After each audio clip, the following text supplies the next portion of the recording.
We all want freedoms.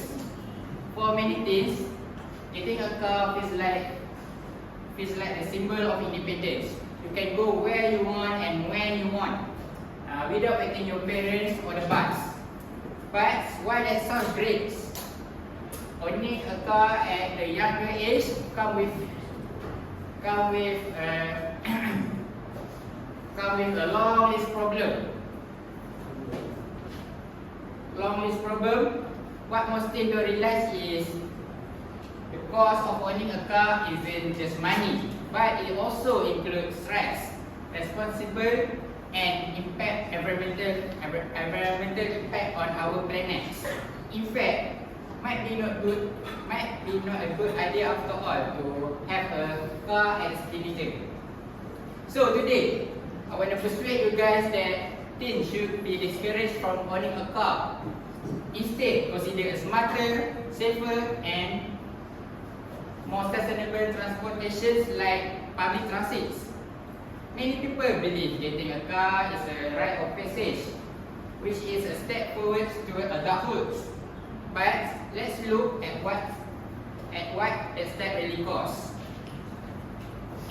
Owning a car is major financial burden for teens. Buying a car is a only cost, but everything comes with it later. For example, gas, insurance, road tax, and parking all up. According to Go Insurance 2024, average car insurance for younger driver can range from 500 ringgit to 800 ringgit a year. Add monthly fuel costs, add monthly expenses, which is fuel costs, maintenance, and any repair of the car, can cost you more than 1,000 ringgit every year. Most of the teens don't have full-time income or have saving, so the financial pressure often fall on their parents or into personal debts and stress.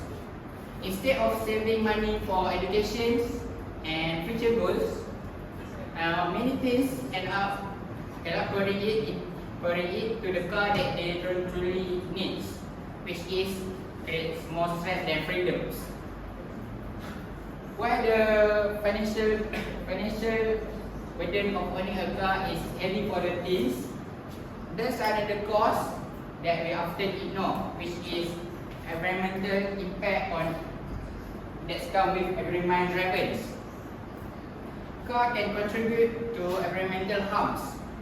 Car is one of the largest greenhouse gas emissions. According to MDTC 2020,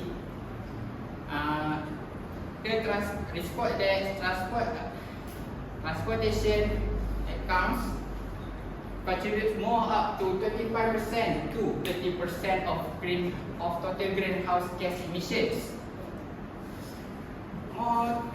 Encouraging more teens to drive, increasing the number of the vehicle on the roads, and worsen air quality.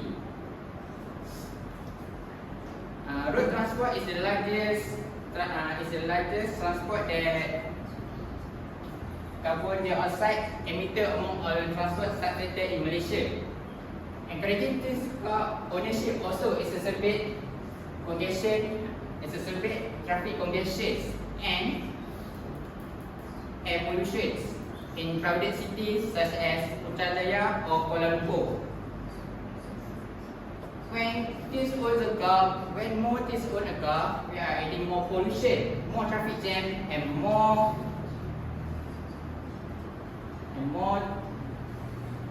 air pollution.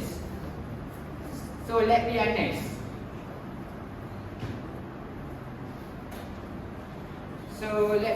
We are the generation that we will live with the climate change, which is flood, heat wave, and poor air already here.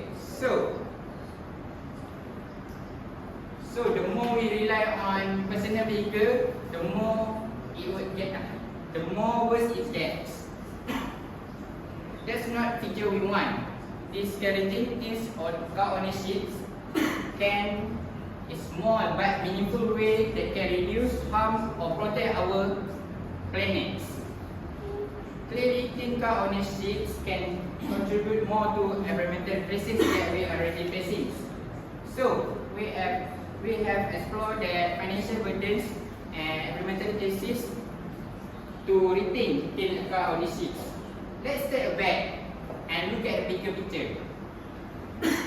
I hope I convinced you to think twice before you jump into a car ownership as a teenager. It may sound fun when you break it down, but when you break it down, it's not worth it because financial burden of owning a car is heavy for the most things. Owning a car for things also increases the environment harms that damage our planet. Real freedom isn't about driving, but it's about making choices that will protect you financially, mentally, and environmentally. You don't need a car to be independent, but you need to be smart on what you choose. The next time you dream about buying your own rides, ask yourself, do I really need it? Or there's a better way ahead. Let's rethink the road ahead for your future and planet. That's all for me. Thank you.